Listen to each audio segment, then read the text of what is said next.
All right. Welcome to MetaMinds episode 8. Here we are with Rob from Love is Living. Love is Living. Group, yeah. Yep. And he's into a whole bunch of different stuff, but I will let him introduce himself. Yeah, Rob. for sure. So my name's Rob, surname's Love, hence the Love is Living. I'm married to a beautiful lady by the name of Rhia. We've been married for 8 years now. Ex-landscaper of 15 years. She was a health and PE teacher for 10, and we were just hunting for more. So we stumbled across network marketing from a friend of ours who was living in Bali, and we were just keen to learn more about the platform and had an open mind. And the more we found out about it, the more we learned that it was literally just people helping people, and it was in the health game as well. So it was something we were passionate about. And since then, we've opened up a bit of a Facebook group based around some social media training, just basic stuff. Mm-hmm. A lot of people struggle with that. We do photography as well, some content creation, shoot weddings, all sorts of different things there with the photography, and we do some couples mentoring as well. So again, we've been married for 8 years, like I shared earlier, and we're super passionate about creating epic relationships because we believe the world is just too focused on finishing them if they're not going perfectly. So there are a couple of our passions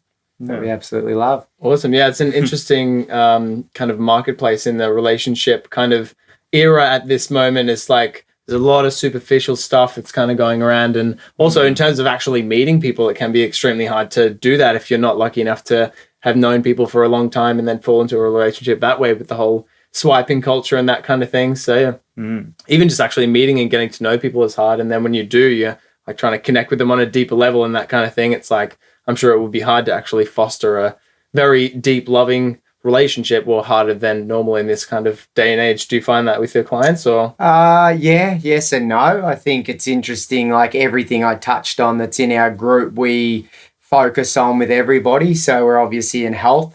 So we believe that there's two really important things when it comes to a relationship. The first one is you got to love yourself.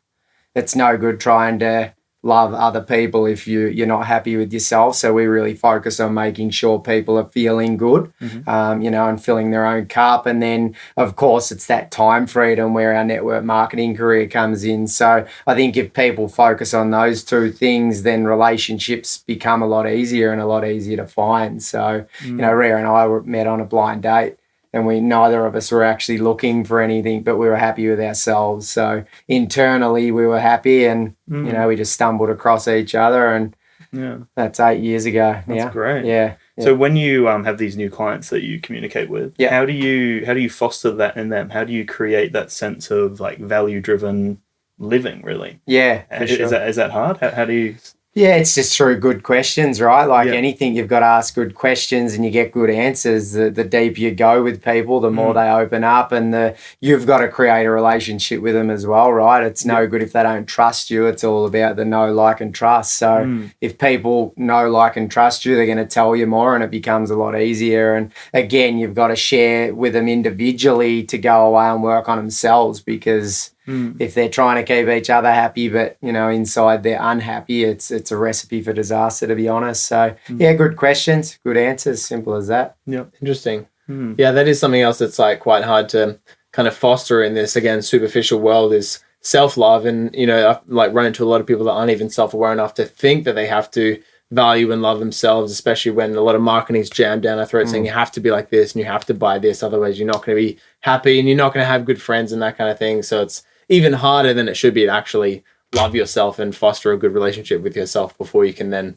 pass it on to other people. Yeah, I agree. So you mentioned you've been traveling for 17 months now, all around Australia. How did that all start? Yep. So again, we lost my mother-in-law 3 years ago to brain cancer. She was given 1 month to live.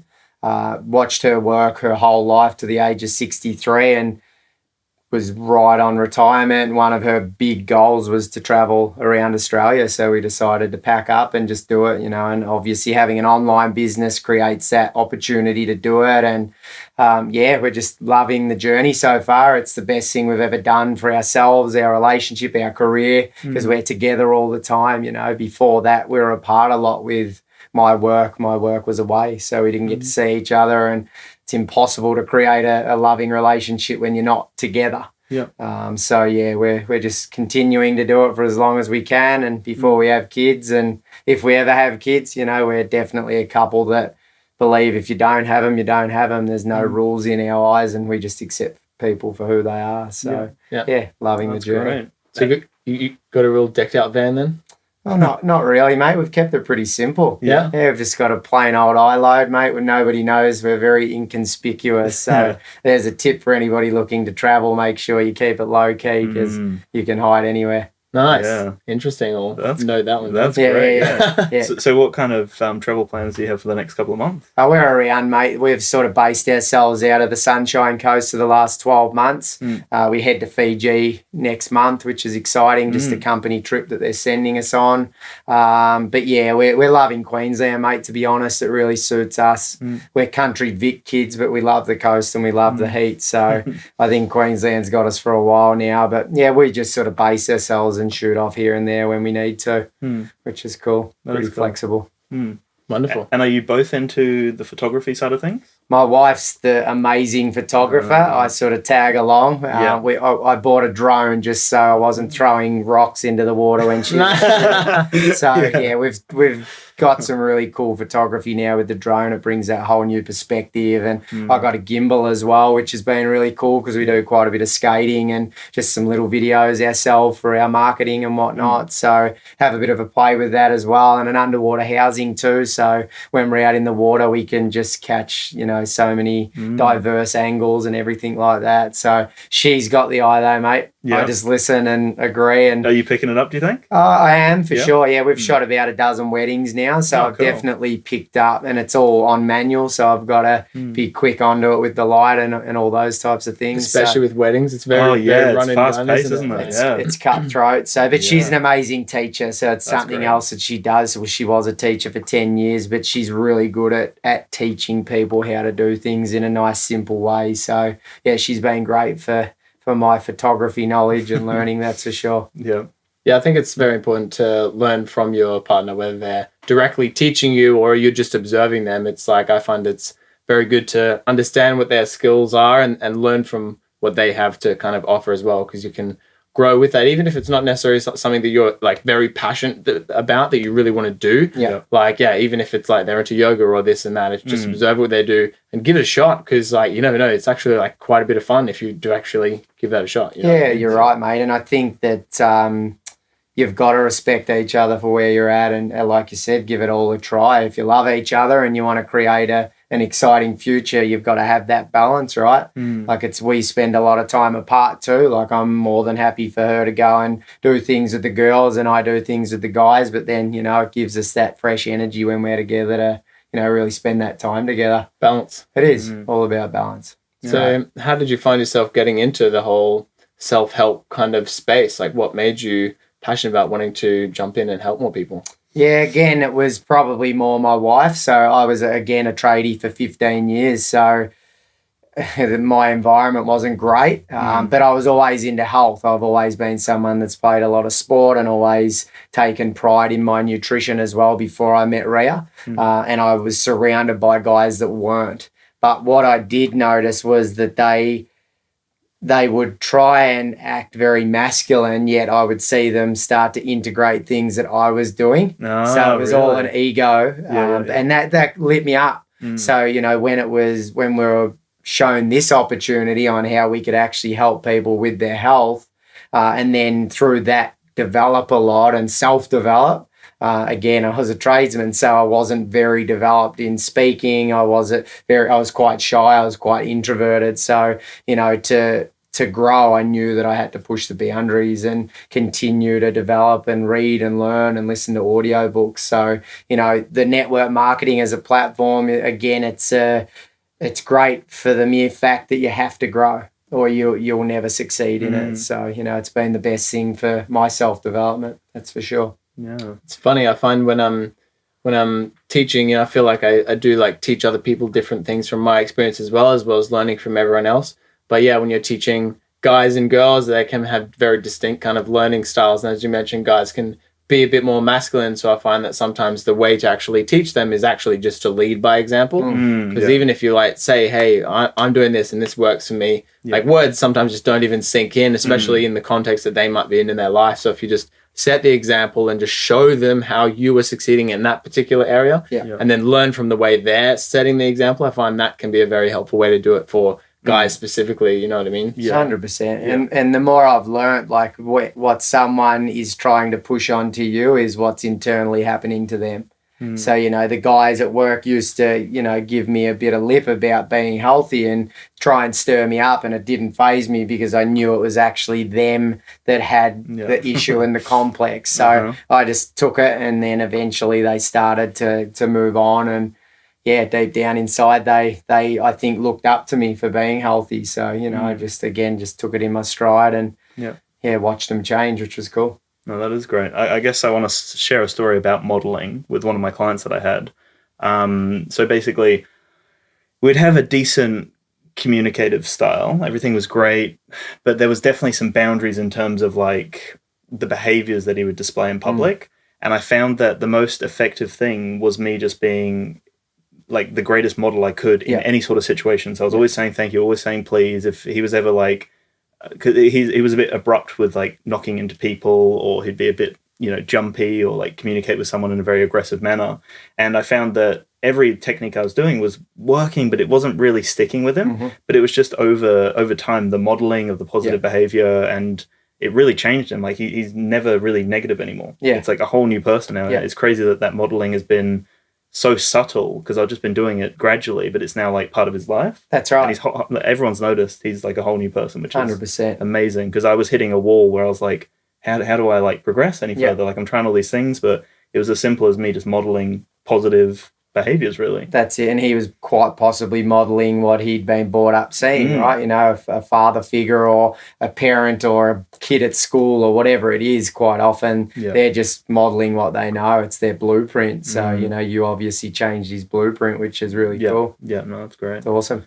What about this new project that you've got, that you're starting? What's it actually going to be encompassing? Like, will it be a page? Will you be communicating with different people? So with this Lovers Living group, is that what you mean? Yeah. So effectively what we wanted to do is, we have a lot of different skill sets, so we were looking for a way that we could get them in one space, so people could really be able to find what they were looking for specifically. So, we just started a group with the photography and the couples mentoring, the network marketing, and then the social media stuff as well. And quite often than not, somebody will be looking for one thing and find another thing, which is really cool. So, you know, we don't dump people, we don't bulk ad. We're not for that. You know, I get added to about 20 pages a day. I'm in way too many as well. It's crazy. And I just ignore them now. I don't even add them. So ours is a lot more personal, and it's more about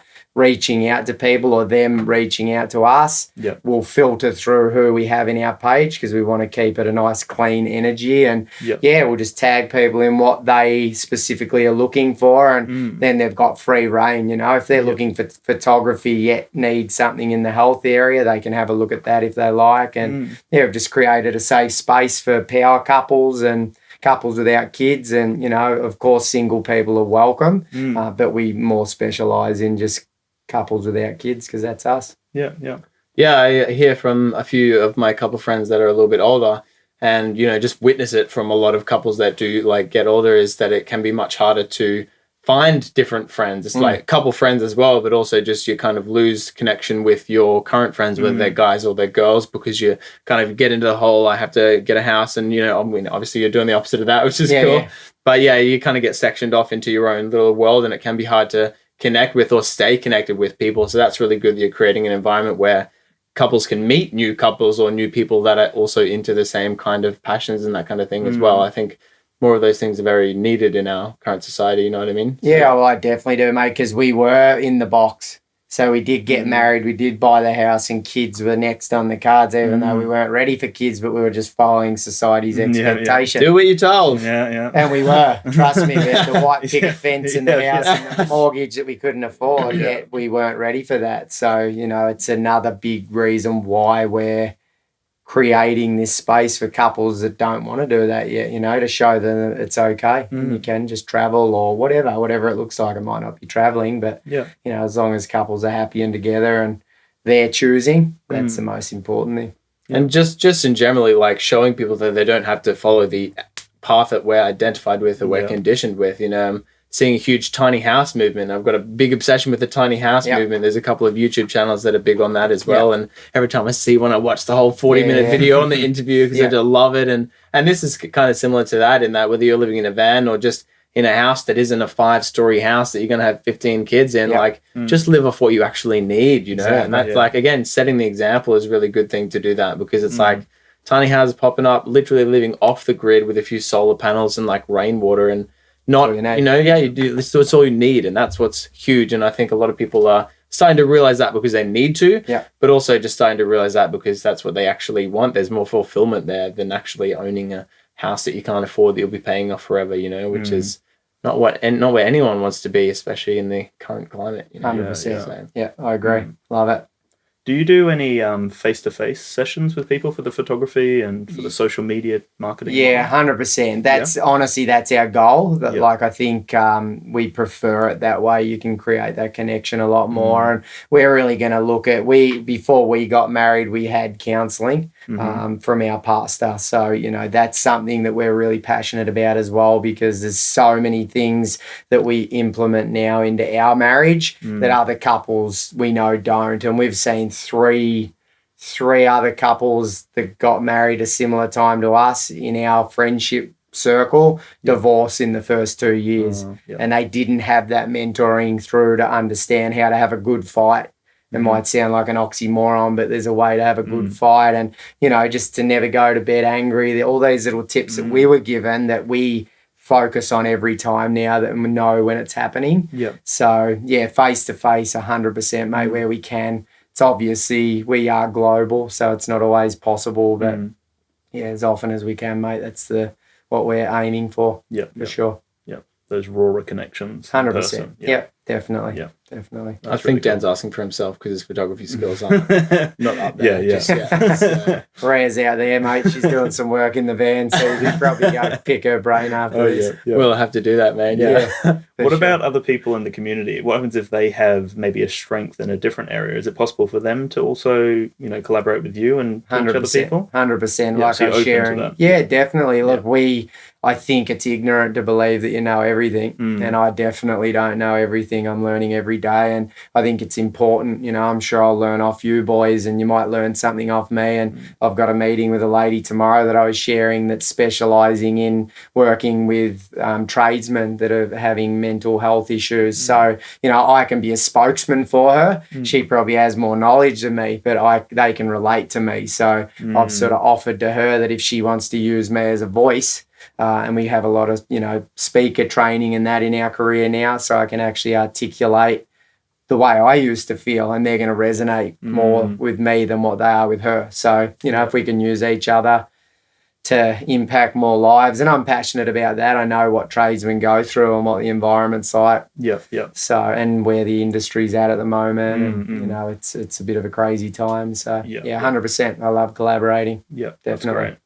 Yeah, those industries are definitely falling down a little bit as well. I mean, with the whole people not being able to afford houses, so then people can't build houses. They're not being paid to actually do that. And obviously houses and landscaping and all these different trades, they go hand in hand with each other. And it's like looking like there's quite a big dip in those industries like right now, which is kind of scary to see, I suppose, but also positive to see for more movements like this, like living in vans and tiny houses and things like that. It's going to force the need for the people that are supplying that, which is good. So that's right. Things are going to change around that area. And hopefully the stigma of talking about mental health as well. Hopefully that's something that you can, I guess, bridge the gap, because like you said, you were in that industry, you can communicate and bring it to their level where they understand. But and educate, mate. That's the thing, you know, like I know depression, a lot of depression is just a nutrient deficiency in your mind because the world is so depleted and people aren't really looking after themselves. It's something that I'm very passionate about because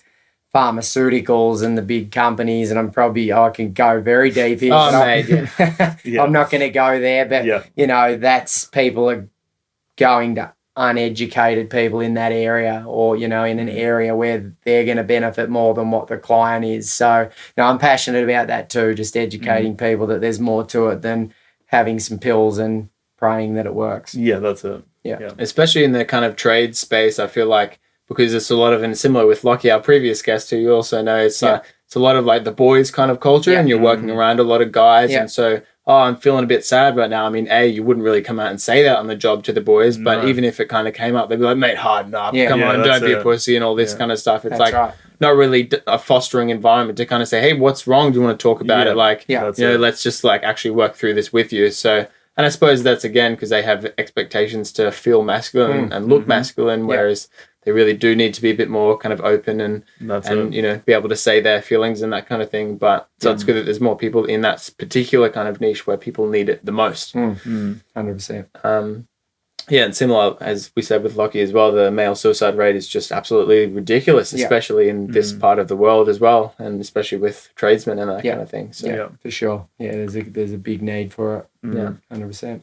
I suppose the other advantage to living in a van is you get to see the sun more, be outside a lot more. Yes, we're in the sun a lot. Yep. So we're up at about 5 o'clock every day, in the water at about 5:30 every day. Stop it. Yeah, every single day. That's my shower in the morning. So I stroll straight down to the beach and get in the whole way through winter as well, because I'm from Victoria. So the Queensland Ocean's fine for me. But I don't miss a day of getting in the ocean and being in the sun. And again, our industry, we're so blessed because we just work outside all the time when we want, set up by the beach. And it's funny, a lot of people spruik the laptop lifestyle on the beach, but it's possible, right? We certainly don't put it out like that, but it is definitely a possibility in 2019. You can, if you got a phone, you can build a business. That is absolutely crazy. That's like not to underplay it, because it's definitely not easy, obviously. No. But it is. But we have the power to do that now. Of course. Well, the tools. That's right. And I think, and Gary Vee says it, and a lot of people say it now, and I believe it. I think we're actually in the luckiest time to be alive to build a business, because you can do it. You can make money anywhere. People just need the knowledge again, and to be educated how to do it. And obviously you got to have the drive and willingness to give it a crack and provide some sort of value in the market. That's right. So that's the key. Bit of a surfer.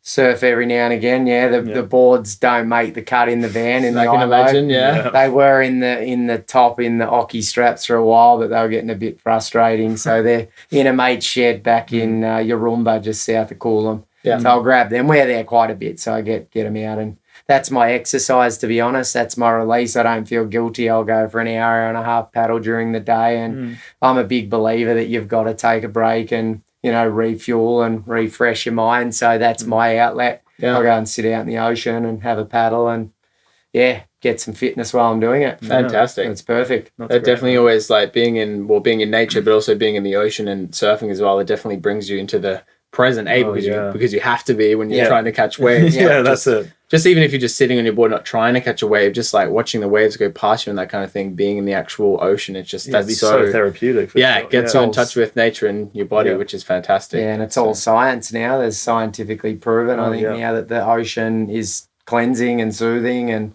all those things. So keeps us happy.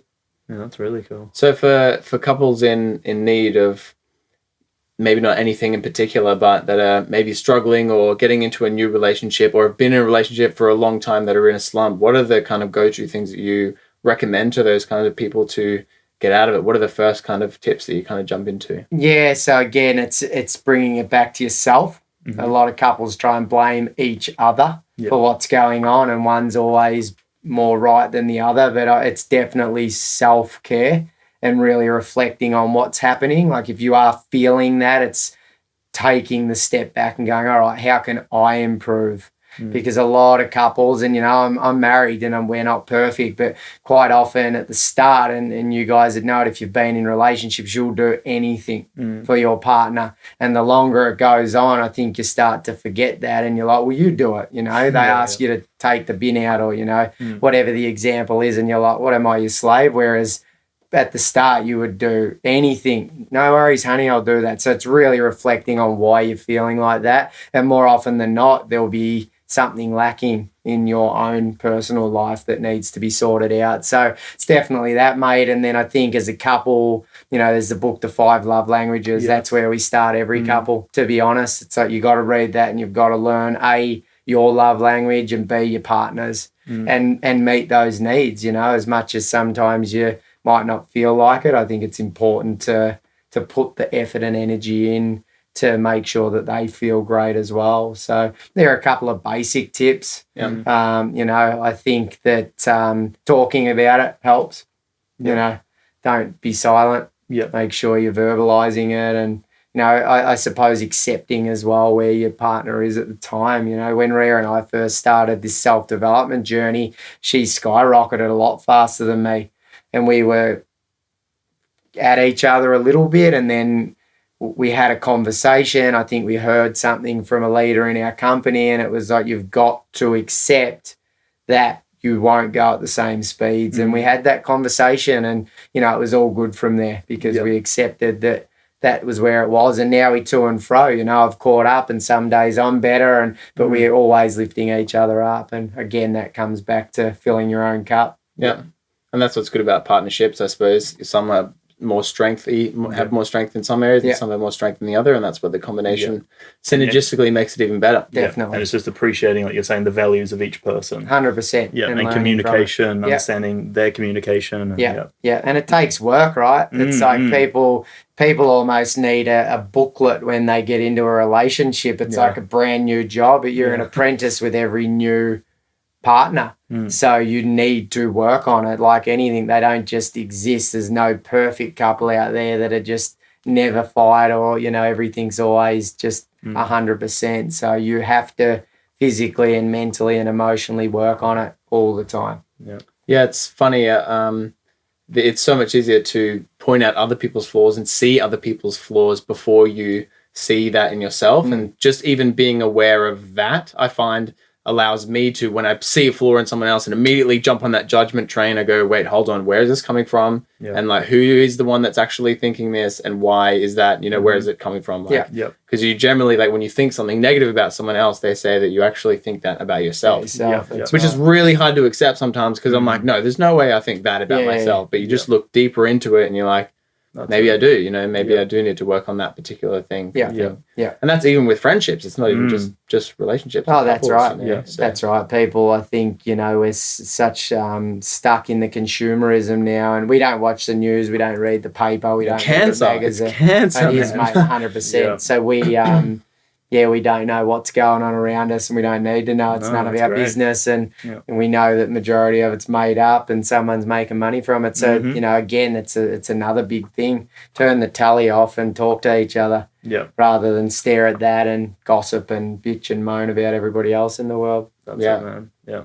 Well, we're pretty close to wrapping it up, I suppose. Do you want to tell us a bit more about your plans for the future? What are you looking to, like, what are your longer term goals, Rob? Yeah, for sure. So this year in particular, it's to help 100 more couples to create more out of their life. So to obviously have better relationships and create that time freedom and choice. I'm not a big one for saying financial freedom, because I don't even know what that looks like. I know so many people that make $1 million residual a year, and they still say that they can't afford things. So I don't think there's ever financial freedom, but there's time. So we really want to work with 100 more couples, specifically this year, which will snowball in our industry, which is the best thing. And overall, 100,000 people, whether that's directly from us or, indirectly, which no doubt it will be. But we've got huge plans, that's our focus at the moment. So, and again, with the power of the internet and YouTube, even if you're not directly working one-on-one with 100,000 people, which is obviously a very lofty goal, they can find you through YouTube and all these kind of different platforms. And even if they just watch 1 minute of one video, they can just say one thing that goes, and just like sparks that thing, which is fantastic with all the kind of influences you see as well. So, and with you as well, you're doing the genuine, like, face-to-face interaction. So the word of mouth could spread. If we meet you and we really like you, and then we spread it on to someone else, and that happens multiple times, you've then got a little network in your local area. So, and honestly, I believe that's the greatest way to network, because it's all heartfelt. Yeah. Which is great. All right. Let's wrap it up. Let's wrap it up. That was fantastic. Where can people find you, Rob? So if you search Lovers Living on or Livin, so which is LOVERS, Yep. LOVIN, Lovers Living, Mm-hmm. without the G on the end. Yep. That's our Facebook group that we've just started. Rob and Rhia Love, so ROBANDRHIA Love. Rob and Rhia Love is our Instagram. So we keep it pretty plain. We're not on a million different platforms. We really like to focus our energy just on those couples. So that's where you'll find us. 100%. And then obviously Rob Love on Facebook, Rhia Love. But yeah, if you really want to join the group, that's where you'll search. And yeah, we'll add you in if you're keen to check it Yeah, out. definitely. Yeah. And you're just hanging around Queensland for the time being, or? Yeah, like I mentioned, mate, we're off to Fiji next month. But at the moment, yeah, we've got the big event this weekend. So we'll be in Queensland. And I honestly, we're not leaving. The whole point in the trip was to find where we were going to settle. And I think this Sunshine Coast to the Gold Coast is nice around there. Yeah. We bounce between the two. So it's a different vibe and dynamic. So yeah, we'll be around for quite a while, I'd say. Wonderful. Well, thank you very much for joining us on the podcast today. We'll definitely have to have a come back, man. Sounds good. Thanks for having me. Good on you, mate. Thank you very much. Cheers. Good on you, mate. Cheers.